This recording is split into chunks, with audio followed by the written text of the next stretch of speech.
With us now to talk more about the situation in Gaza is Dr. Tanya Haj Hassan. She is a pediatric intensive care and humanitarian doctor with Doctors Without Borders and co-founder of Gaza Medic Voices. Thank you, doctor, for your time. What are you hearing from your teams on the ground in Gaza? Thank you, Jose. You know, the scale and scope of human suffering that we're seeing has defied the descriptive ability of language. And when I speak with colleagues, doctors, surgeons in Gaza, that's what they say. They say, we don't have the words to describe the suffering that we're seeing. And they feel completely stripped of their abilities to relieve that suffering, something extremely difficult as a physician who's dedicated their entire life to the relief of human suffering. I will try to capture some of this avalanche of man-made human suffering that we're seeing in Gaza right now.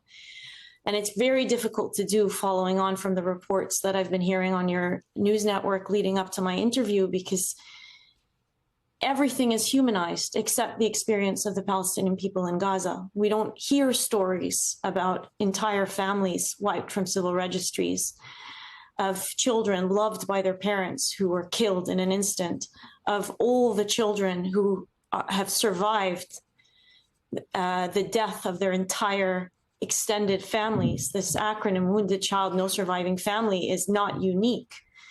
There are, and these figures are outdated by at least 18 days now because of the complete collapse of the abilities of authorities in the Gaza Strip to record the death and destruction since November 11th, when communications were cut off from the north. But as of November 11th, there are at least 17,000 children who had lost at least one parent. There are at least 15,000 people that have been killed. That's, again, almost 3 weeks out of date, that figure. 6,000 of those children, with thousands still trapped under the rubble and cannot be accounted for.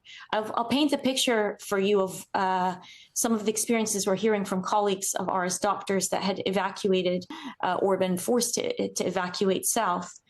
We've been to their homes. They lived in apartments like me, like you, with their family members, with memories, generations that grew up in these houses. They fled the hospitals in the north after refusing to leave for over a month to care for their patients. They're now in the south with just the clothes on their backs, no warm clothes for the winter, moving from shelter to shelter, trying to find a safe place. And there is no safe place in Gaza. At least 30% of those who have been killed so far have been killed by aerial bombardment in the south, which is considered the safe zone. They're trying to find shelter. They have no clothes for warmth. They have no access to clean water. There are reports of starvation as people queue for hours for a tin of sardines. And they have no access to medical care. So what does that mean for the people who have not been killed so far in the Gaza Strip? What it means is if you're pregnant, you know, and there are at least 150 women that deliver per day. If you are pregnant, you have no safe place to deliver. If you have diabetes, kidney failure, hypertension, any chronic illness that needs regular care, you haven't had access to health care for over 6 weeks now. If you have been brutally injured by the violent and indiscriminate aerial bombardment, you cannot access the care that is needed to save both your limb and your life.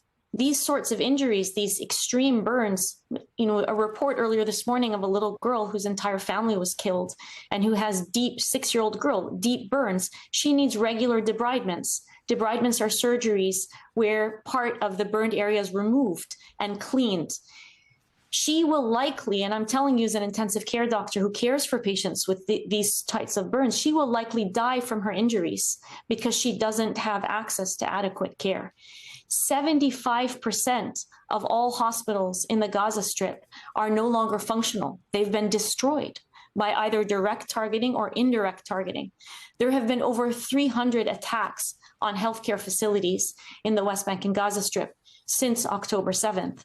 You are talking about a brutal annihilation of a healthcare system of an entire population. So all of these severely injured patients, over 36,000 was the last figure we had from the 11th of November, need regular care, to care for their wounds that are being infected, to provide them with pain relief, which we know is in dire shortage in the Gaza Strip, and to provide them with the regular surgeries that are needed to prevent their injuries from killing them. So in addition to the need for a functional healthcare system to care for all the injured and all the chronic diseases, we also have what you just mentioned, which is reports as of 1 month ago that just get worse and worse about outbreaks of epidemics in these crowded refugee camps, epidemics of diarrheal disease, illness, respiratory diseases, breathing diseases, and outbreaks of things to do with sanitation. Dr. These patients, Tanya Haj Hassan, I just want to let you know that you are so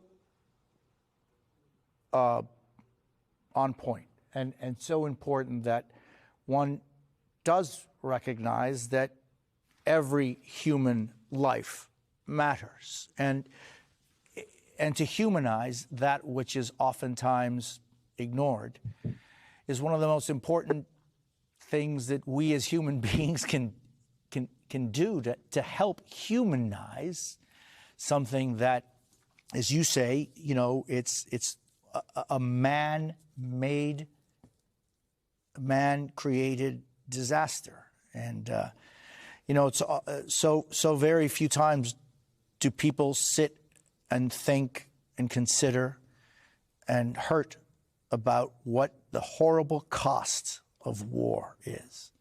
And I can't thank you. And Jose, Yes. you know, I just want to add real quick. There are reports, and I listened to the IDF spokesperson earlier on your program before I came on. You know, Yeah. there are efforts to justify what is happening right now. There is nothing justifiable about the brutal annihilation of a population's healthcare system. It is prohibited under international law. There is nothing justifiable about the targeting and indiscriminate killing of tens of thousands of civilians.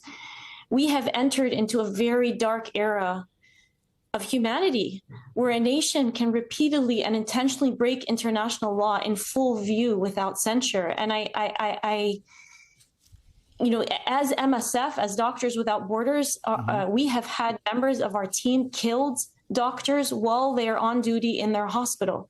The same reports have been shared by multiple humanitarian organizations. I understand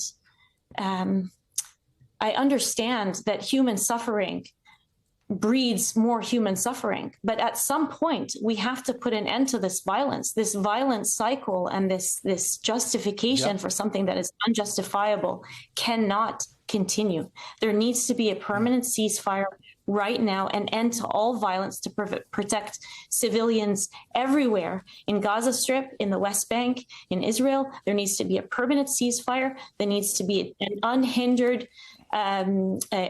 humanitarian aid entering Gaza in torrential amounts, not the drop in the ocean that we're seeing right now. And there needs to be a rebuilding of the entire civilian infrastructure that has been destroyed in the last month and a half, and that is critical for this ongoing survival and protection of the civilian population. Nothing, as you say, justifies, but I've got to tell you, you know, you said, you know, we're in dark days, and I think that there are dark days indeed that we are seeing, maybe in something that we haven't seen as a planet in some time. And, you know, and I have to always underline what happened the 7th of October, when maybe the darkest of the darkest intentions and the lowest of humanity was shown there as well. And Doctor, let's continue our conversation going forward. I very much appreciate your time being with us this morning. Thank you.